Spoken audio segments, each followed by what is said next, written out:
Welcome back to Sunny and Mokshi vlogs. Chilli chicken చేయటం ఇంత సులభమా? టేస్ట్ ఉంటుందండి సేమ్ హోటల్స్ లో చేసినట్టే. అంటే స్పైసెస్ ని యూజ్ చేయకుండా పుదీనా కొత్తిమీర ఉంటే చాలండి. మెయిన్ ఇంగ్రీడియంట్స్ అండి ఈ రెసిపీకి. చాలా అంటే చాలా క్విక్ గా అయిపోతుంది, అలాగే ఈజీగా కూడా అయిపోతుంది ఈ రెసిపీ అనేది. ఈ రెసిపీ అనేది అన్నంలోకైనా, చపాతీలోకైనా, రోటీలోకైనా దేనికైనా బాగుంటుందండి. ఈ రెసిపీ కాంబినేషన్ గా పప్పు అయినా రసమైనా చేసుకొని సైడ్ డిష్ గా ఈ చిల్లీ చికెన్ ని చేసుకున్నామంటే చాలా అంటే చాలా బాగుంటుంది. చికెన్ అనేది ఎంతసేపు ఉడికిస్తే సాఫ్ట్ గా ఉంటుంది. అలాగే మరెన్నో విషయాలు తెలుసుకుంటూ ఈ చిల్లీ చికెన్ ని ఎలా ప్రిపేర్ చేయాలో చూసేద్దాం, వచ్చేయండి. వీడియోని ఎండ్ వరకు చూసి మీరు ఒకసారి ట్రై చేసి మీ ఫ్యామిలీ మెంబర్స్ కి పెట్టి చూడండి. చాలా అంటే చాలా టేస్టీగా ఉందంటారు. మరెందుకు ఆలస్యం, చూసేద్దాం, వచ్చేయండి. చూడండి, ఇక్కడ మిక్సీ జార్ తీసుకున్నాను. కారానికి తగినట్టు ఒక 7-8 పచ్చిమిరపకాయలు తీసుకున్నాను. ఒక గుప్పెడు పుదీనా తీసుకున్నాను. ఒక గుప్పెడు కొత్తిమీర అనేది తీసుకున్నానండి. అన్నింటినీ శుభ్రంగా కడిగి తీసుకోవాలి. ఈ విధంగా ఒక 5-6 వెల్లుల్లిపాయలని తీసుకున్నాను. వీటన్నింటిని ఎంత వీలైతే అంత మెత్తని పేస్ట్ లాగా గ్రైండ్ చేసుకునేసేయండి. చూడండి, ఈ విధంగా మెత్తని పేస్ట్ లాగా చేసుకునేసేయండి. ఇప్పుడు కర్రీలో కావాల్సిన ఎర్రగడ్డల్ని ఒక 3 తీసుకున్నానండి. ఇక్కడ నేను ఈ విధంగా క్లీన్ చేసుకునేసి ఎంత వీలైతే అంత చిన్న ముక్కలుగా ఈ విధంగా కట్ చేసేసుకోండి. ఇప్పుడు ప్రాసెస్ ఏంటో చూసేద్దాం రండి. ముందుగా స్టవ్ అనేది ఆన్ చేసుకొని ఒక కడాయి అనేది పెట్టుకోండి. వెడల్పాటి కడాయిని తీసుకోండి. ఈ విధంగా కడాయి అనేది వేడెక్కిన తర్వాత ఒక 2 స్పూన్ల ఆయిల్ అనేది తీసుకునేసేయండి. ఆయిల్ అనేది బాగా వేడెక్కనివ్వండి. చెప్తున్నాను కదండి, చాలా అంటే చాలా టేస్టీగా ఉంటుంది ఈ కర్రీ అనేది. చాలా సింపుల్గా కూడా అయిపోతుంది, అలాగే ఈజీ కూడా అండి. ఇప్పుడు ఆయిల్ అనేది వేడెక్కిన తర్వాత మనం ముందుగా కట్ చేసి పెట్టుకున్న ఎర్రగడ్డ ముక్కల్ని ఆయిల్లో వేసుకునేసి కొంచెంసేపు అనేది బాగా ఫ్రై చేసుకోవాలండి. ఎర్రగడ్డ అనేది బాగా వేగాలండి. ఇప్పుడు ఎర్రగడ్డ తొందరగా వేగేదానికి ఇక్కడ నేను ఒక 1/2 స్పూన్ సాల్ట్ అనేది తీసుకుంటున్నాను. అలాగే కొంచెం పసుపు అనేది వేసుకొని బాగా ఎర్రగడ్డ అనేది వేగనివ్వండి. మూత పెట్టేసుకొని ఒక 5-10 నిమిషాల వరకు ఎర్రగడ్డ అనేది బాగా వేగనివ్వాలి. మరెందుకు ఆలస్యం, ఇలాంటి మరెన్నో మంచి మంచి రెసిపీస్ కోసం నా ఛానల్ని లైక్ చేయండి, షేర్ చేయండి, సబ్స్క్రైబ్ చేసుకోండి. పక్కనే ఉన్న బెల్ ఐకాన్ నొక్కండి. వీడియో కనుక మీకు నచ్చినట్లయితే మీ ఫ్రెండ్స్కి షేర్ చేసేయండి. ఇలాంటి మరెన్నో వీడియోస్ కోసం నా ఛానల్కి ఒక చిన్న లైక్ ఇవ్వండి. ఈ విధంగా పసుపు అనేది వేసిన తర్వాత పసుపు అనేది పచ్చివాసన పోయేంత వరకు, ఎర్రగడ్డ అనేది బాగా వేగేంత వరకు కొంచెంసేపు అనేది బాగా ఫ్రై చేసుకోండి. మూత అనేది పెట్టుకొనేసి మధ్య మధ్యలో కదుపుకుంటూ ఈ విధంగా ఎర్రగడ్డ అనేది బాగా ఫ్రై చేసుకోవాలి. ఇలాంటి మరెన్నో రెసిపీస్ నా ఛానల్లో చాలానే ఉన్నాయండి. ఒకసారి వెళ్ళి నా ఛానల్ని చెక్ చేసేయండి. New Born baby photo shoot ideas, అలాగే మంచి మంచి రెసిపీస్ అన్నీ, అలాగే ముగ్గులు, ఇలా మరెన్నో మంచి వీడియోస్ అన్నీ నా ఛానల్లో ఉన్నాయండి. ఎందుకు ఆలస్యం, ఒకసారి వెళ్ళి నా ఛానల్లో వీడియోస్ అన్నీ చెక్ చేసేయండి. ఎర్రగడ్డ అనేది కొంచెం వేగిపోయింది. ఇప్పుడు నేను ఒక 2 స్పూన్ల అల్లం వెల్లుల్లి పేస్ట్ అనేది ఈ విధంగా తీసుకునేసాను. ఇలా ఎర్రగడ్డలో వేసేసి కొంచెంసేపు అనేది బాగా ఫ్రై చేసుకునేసేయండి.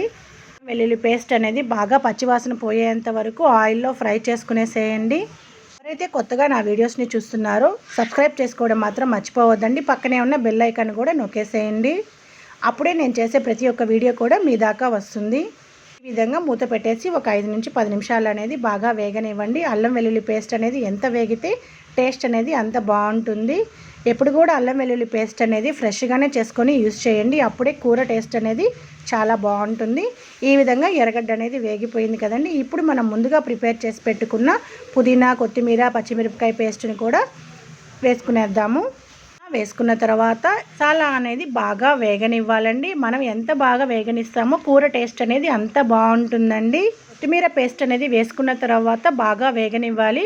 మూత పెట్టేసేయండి. ఇప్పుడు చూడండి, ఆయిల్ అనేది పైకి వచ్చేసింది, అంటే మసాలా అనేది బాగా వేగిపోయింది. అయినా ఇంకొక 2 నిమిషాలు అనేది బాగా వేగనివ్వండి. మూత పెట్టుకుంటూ మధ్య మధ్యలో కదుపుకుంటూ బాగా వేగనివ్వాలండి. అప్పుడే టేస్ట్ అనేది చాలా అంటే చాలా బాగుంటుంది.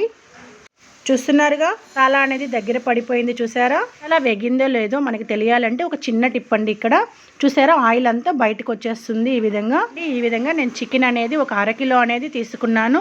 ఈ 1/2 కిలో చికెన్ని బాగా వాష్ చేసుకొని ఒక 1/2 అవర్ కల్లుప్పు అనేది వేసి ఒక అరగంట సేపు అనేది బాగా నాననివ్వండి. అరగంట సేపు నానిన తర్వాత ఈ విధంగా వాటర్ అనేది ఫుల్గా ఫిల్టర్ చేసుకునేసేయండి. ఫుల్గా ఫిల్టర్ చేసుకున్న ఈ చికెన్ని ఈ విధంగా ఈ మసాలాలో వేసేసి ఒక 10-15 నిమిషాలు అనేది చికెన్ని బాగా వేగనివ్వండి. చికెన్ అనేది అలా వేసిన తర్వాత వెంటనే కదపొద్దండి. అలా ఒక 5 నిమిషాలు బాగా వేగిన తర్వాత ఇప్పుడు అనేది చికెన్ని బాగా మిక్స్ చేసుకునేసేయండి. మసాలా చికెన్ రెండు బాగా మిక్స్ అయ్యే విధంగా ఈ విధంగా మిక్స్ చేసుకునేసేయండి. ఇలా చికెన్ని వేసిన తర్వాత 15-20 నిమిషాలు అనేది మూత పెట్టేసి సిమ్లో బాగా వేగనివ్వాలండి. అంతేనండి, చాలా అంటే చాలా క్విక్గా అయిపోతుంది, అలాగే ఈజీ కూడా అండి. చూసారుగా, ఎలాంటి మసాలాలు నేను యూజ్ చేయలేదండి. అంతేనండి, నిజంగా చెప్తున్నాను, హోటల్స్లో మనం తిన్నప్పుడు ఎంత టేస్ట్ అయితే ఉంటుందో మనం ఇంట్లో చేసుకున్నా కూడా అంతే టేస్ట్ ఉందండి. చాలా అంటే చాలా టేస్టీగా ఉంది. తప్పకుండా మీరు ఒకసారి ట్రై చేసి చూడండి. పిల్లలకి చాలా అంటే చాలా నచ్చుతుంది, అలాగే స్పైస్ కూడా ఉండదు. చూసారా, నేను మూత పెట్టేసి సిమ్లో పెట్టాను కాబట్టి చికెన్లో ఉండే వాటర్ అంతా వచ్చేసింది. చూసారా, ఇక్కడ వాటర్ అనేది పోయినే అవసరం లేదు, ఆటోమేటిక్గా చికెన్లో ఉండే వాటరే బయట వచ్చేస్తుంది. ఈ విధంగా బాగా వేగేంత వరకు మధ్య మధ్యలో కదుపుకుంటూ మూత పెట్టుకునేసి ఒక 15-20 నిమిషాల వరకు బాగా వేగనివ్వాలండి. చెప్తున్నాను కదండి, తప్పకుండా మాత్రం ఒకసారి ట్రై చేయండి. చాలా అంటే చాలా టేస్టీగా ఉంటుంది, ఈజీగా కూడా అయిపోతుంది, అలాగే ఆరోగ్యానికి కూడా చాలా మంచిదండి. మనం దీంట్లో యూజ్ చేసే ఇంగ్రీడియంట్స్ అన్నీ కూడా మన ఆరోగ్యానికి చాలా మంచిదేనండి. పుదీనా, కొత్తిమీర, ఏమీ మనం మసాలాలు యూజ్ చేయట్లేదండి, అందుకే ఆరోగ్యానికి చాలా మంచిది. ఒకసారి తప్పకుండా మాత్రం ట్రై చేసేయండి. ఇలాంటి మరెన్నో రెసిపీస్ కోసం నా ఛానల్ని లైక్ చేయండి, షేర్ చేయండి, సబ్స్క్రైబ్ చేసుకోండి, పక్కనే ఉన్న బెల్ ఐకాన్ నొక్కండి. వీడియో కనుక మీకు నచ్చినట్లయితే మీ ఫ్రెండ్స్కి షేర్ చేసేయండి.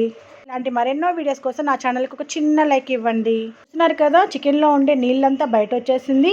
ఆ నీళ్ళతోటే చికెన్ అనేది బాగా ఉడికిపోతుందండి, మనమేం నీళ్లు పోయాల్సిన అవసరం లేదు. చూడండి, ఈ విధంగా సిమ్లో పెట్టుకొని బాగా వేయించుకోండి. ఇక్కడ ఒకసారి నేను ఉప్పు అనేది చెక్ చేసుకుంటున్నాను, నాకు కొంచెం తక్కువగా అనిపించింది, అందుకే ఇంకొంచెం ఉప్పు అనేది వేసుకుంటున్నాను. ఈ విధంగా మధ్య మధ్యలో కదుపుకుంటూ మూత పెట్టుకుంటూ 15-20 నిమిషాల దాకా బాగా ఉడకనివ్వండి. చూడండి, ఇక్కడ నేను సాల్ట్ అనేది వేసుకుంటున్నాను, ఒక అర స్పూన్ అనేది వేసుకుంటున్నాను. సాల్ట్, కారం మాత్రం మీ టేస్ట్కి తగ్గట్టు మీరు వేసుకునేసేయండి. ఈ విధంగా చూడండి, నీళ్ళన్నీ డ్రై అయ్యేంత వరకు కొంచెం వేగనివ్వండి. ఈ విధంగా మధ్యలో కదుపుకుంటూ మూత పెట్టుకుంటూ ఈ గ్రీన్ చిల్లీ చికెన్ అనేది మనం ప్రిపేర్ చేసేసుకుందామండి. చూడండి, చాలా కలర్ఫుల్గా ఉందిగా, చూస్తుంటేనే నోరు ఊరిపోతుంది. మరి ఇంకెందుకు ఆలస్యం, మీరు ఒకసారి ట్రై చేసి మీ ఫ్యామిలీ మెంబర్స్కి పెట్టి చూడండి. చాలా అంటే చాలా టేస్టీగా ఉందంటారు. పిల్లలైతే ఎంతో ఇష్టపడి తింటారండి, అంత టేస్టీగా ఉంది కర్రీ. గ్రీన్ చిల్లీ చికెన్ అనేది రోటీలోకైనా, చపాతీలోకైనా, అన్నంలోకైనా, బిర్యానీలోకైనా, దేనికైనా టేస్టీగా ఉంటుంది. చూడండి, చూస్తుండగానే వాటర్ అనేది డ్రై అయిపోయింది. ఈ విధంగా డ్రై అయిన తర్వాత ఇప్పుడు మనం కొంచెం కరివేపాకు అనేది వేసుకునేద్దామండి.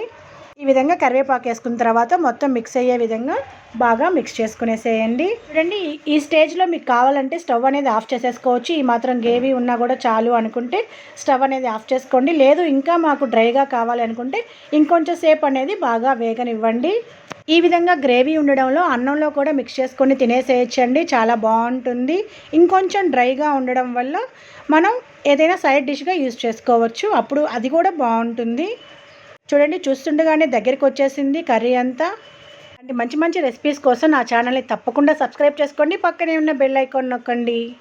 ఒకసారి నా ఛానల్లో వెళ్ళి చెక్ చేయండి, చాలా మంచి మంచి రెసిపీస్ అన్నీ ఉన్నాయండి. ఈ వీడియో కనుక మీ ఫ్రెండ్స్లో ఎవరికైనా ఉపయోగపడుతుంది అనుకుంటే వాళ్ళకి షేర్ చేసేయండి. చూడండి, చూస్తుండగానే కర్రీ అంతా బాగా దగ్గరికి వచ్చేసింది. ఇప్పుడు మనం లాస్ట్గా కొత్తిమీరని అనేది చిన్న చిన్న పీసెస్గా కట్ చేసుకొని ఈ విధంగా వేసుకునేద్దాము.